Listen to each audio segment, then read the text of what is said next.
दुनिया में आप लोगों पर कंट्रोल करना सीख लेते हो तो आप सबसे पावरफुल इंसान हो। अगर आप खुद पर कंट्रोल करना सीख लेते हो तो पूरे इस दुनिया में आप अकेले एक महान इंसान हो। एक बार की एक बात है, गौतम बुद्ध से उनके शिष्यों ने पूछा, बताए गुरुजी कर्म क्या है। गुरुजी ने कहा, आओ बच्चों एक कहानी सुनाता हूँ। एक बार एक राजा पूरे राज्य का भ्रमण करता था। भ्रमण करते करते एक दुकान के सामने आ गया। रुकने के बाद उसने अपने मंत्री से कहा, मंत्री जी मालूम नहीं लेकिन एक विचार आ रहा है कि इस दुकानदार को कल फांसी पर लटका दूं।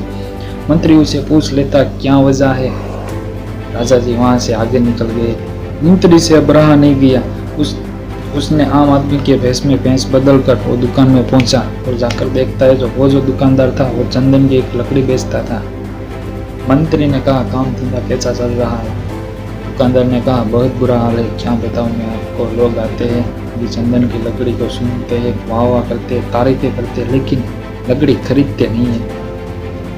वैसे तो मैं एक इंतजार में बैठा हूँ कि हमारे राजा की मृत्यु हो और उसके अंतिम में हमारे यहाँ से जो लकड़ी खरीदी जाएगी शायद वहाँ से मेरे दिन बदलना शुरू हो गए। मंत्री को सारा खेल समझ में आ गया कि ये इसके जो नकारात्मक वाले विचार है शायद राजा साहब यहाँ से निकले, उनके मन में इसके लिए उल्टा ही आया था।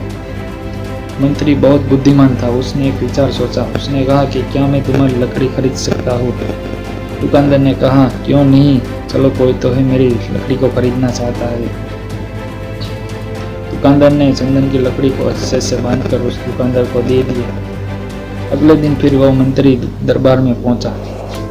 मंत्री ने कहा, राजा साहब उस दुकानदार ने आपके लिए तोहफा भेजा है। राजा वो तोहफा देखता है और देखता है तो उसमें से बड़ी प्यारी सी चंदन की लकड़ी थी। राजा बहुत खुश हुआ। राजा ने कहा, अरे मैं तो फालतू में उसको फांसी पर लटकाने की सोच रहा था। राजा ने बड़े खुश होकर उसके लिए चंदन के सिक्के भेजे। फिर अगले दिन मंत्री आम आदमी के भेष में भेष बदल कर वो दुकान में पहुंचा और वो सिक्के दुकानदार को दे दिए। दुकानदार वो सिक्के देखते ही देखते रह गया और कहा कि राजा साहब को मैं ऐसा वैसा बोल रहा था, राजा साहब तो बड़े अच्छे और दयालु है। एक छोटी सी कहानी खत्म हुई। गौतम बुद्ध ने उनके शिष्यों से पूछा, बताइए कर्म क्या है। उनके शिष्यों ने कहा कि हमारे शब्द है वो हमारे कर्म है, हम जो काम कर रहे हैं वो हमारे कर्म है, हमारी भावनाएं है वो हमारे कर्म है। इसलिए मैं आपको कहता हूँ कि बुरा सोचोगे तो आपका बुरा होगा, लेकिन आप अच्छा सोचोगे तो आपका अच्छा ही होगा।